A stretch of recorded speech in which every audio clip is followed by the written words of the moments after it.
Hello friends, YouTube channel math knowledge में आपका स्वागत है।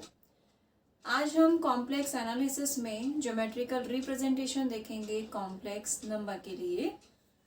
इसको जिस तरह से हम 2 डायमेंशनल में किसी भी पॉइंट को प्लॉट करते हैं एक्स एक्सिस और वाई एक्सिस बनाकर, उसी तरह से हम यहाँ पर भी कॉम्प्लेक्स नंबर को रिप्रेजेंट करेंगे। सिर्फ यहाँ पर एक्सिस का नाम हम चेंज करेंगे। वो किस तरह से होगा,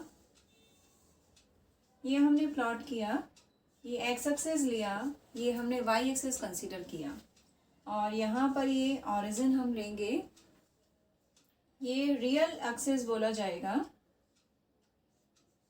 और इसको बोलेंगे हम इमेजिनरी एक्सिस। यानी इसको रियल पार्ट ऑफ जेड से इंडिकेट किया, इसको डिनोट करेंगे हम इमेजिनरी पार्ट ऑफ जेड से। सपोज यहाँ कोई पॉइंट है, इस पॉइंट को हमने नेम दिया पी और इसको रिप्रेजेंट करेंगे हम z से। और हम जानते हैं z को हम किस तरह से लिखेंगे, x प्लस आयोटा y से। अब इसको यहाँ से परपेंडिकुलर ड्रॉ कर दें x एक्सिस पे और इस लाइन को हमने यहाँ ज्वाइन कर दिया। तो ये जो डिस्टेंस है इसको हम लिखेंगे x और ये जो डिस्टेंस है इसको लिखेंगे हम y। और इस पॉइंट को हम x, y भी लिख सकते हैं, जैसा कि आप रियल में 2 डायमेंशनल में किसी भी पॉइंट को प्लॉट करते हुए देखते हैं। तो ये डिस्टेंस x है तो इसका फर्स्ट कोऑर्डिनेट x होगा और ये डिस्टेंस y है तो सेकंड कोऑर्डिनेट इसका y होगा। इसे हम z से रिप्रेजेंट कर रहे हैं और इसको लिख रहे हैं x प्लस आयोटा y। इस जो प्लेन को हम कहते हैं आर्गेंट प्लेन। जिस प्लेन में हम किसी भी कॉम्प्लेक्स नंबर को रिप्रेजेंट करते हैं उस प्लेन को हम कहते हैं आर्गेंट प्लेन।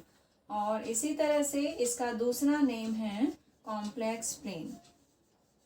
आर्गेंट प्लेन भी बोल सकते हैं, कॉम्प्लेक्स प्लेन भी बोल सकते हैं और गॉसियन प्लेन भी इसको हम कह सकते हैं।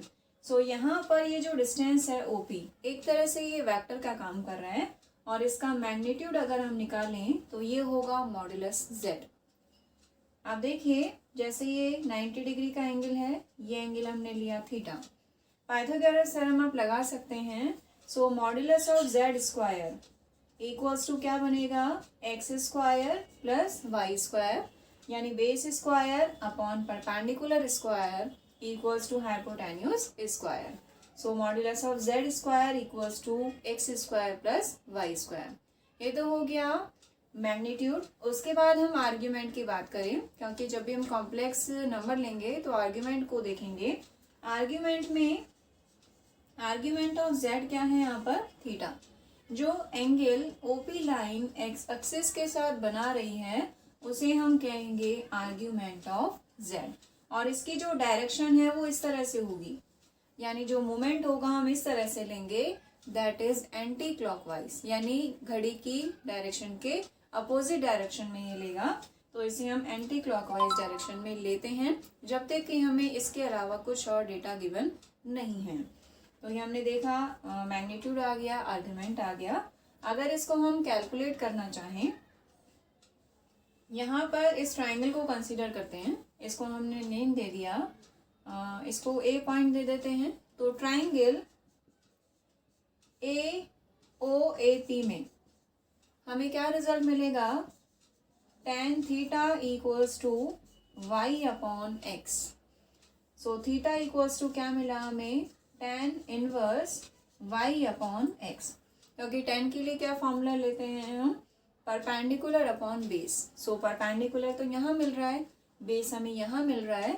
सो ये मिल गया tan inverse y upon x, यानी ये हमें मिलेगा आर्ग्यूमेंट। तो हमने मैग्नीट्यूड देख लिया, आर्ग्यूमेंट देख लिया। अब हम z के लिए कोई दूसरी फॉर्म भी कंसीडर कर सकते हैं, जैसे कि पोलर फॉर्म है। पोलर फॉर्म में हम जानते हैं कि x और y को किस तरह से हम रिप्रेजेंट करते हैं।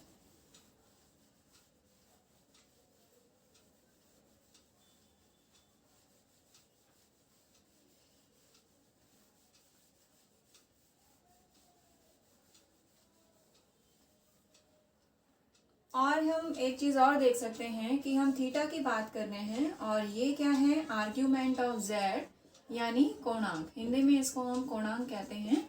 z का कोणांक। अब थीटा की बहुत सारी वैल्यूज हमें मिल सकती हैं, क्योंकि जब हम सर्कल लेते हैं तो रोटेशन इस तरह से कंटिन्यूसली होता रहता है। सो थीटा है वो कंटिन्यूसली मूव करेगा, लेकिन हमें कौन सी वैल्यू लेनी है? अगर थीटा -पाई से पाई के बीच में लाई करता है तो इसको हम कहते हैं प्रिंसिपल वैल्यू।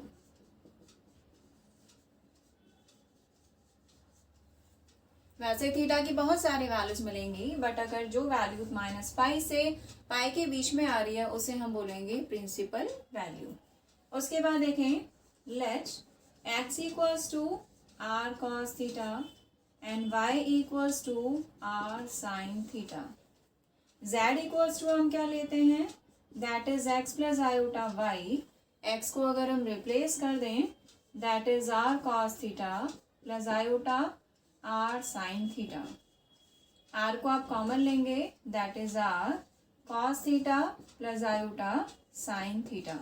एक तो ये पोलर फॉर्म हो गया, पोलर फॉर्म में r और थीटा हम जानते हैं, तो x और y को हमने r और थीटा की फॉर्म में चेंज कर दिया, सो हमें ये z की फॉर्म मिल गई, इसे हम पोलर फॉर्म कहते हैं। और वैसे भी हम y अपॉन x निकालेंगे तो हमें tan थीटा मिल जाएगा, जैसा कि अभी हमने पहले देखा है।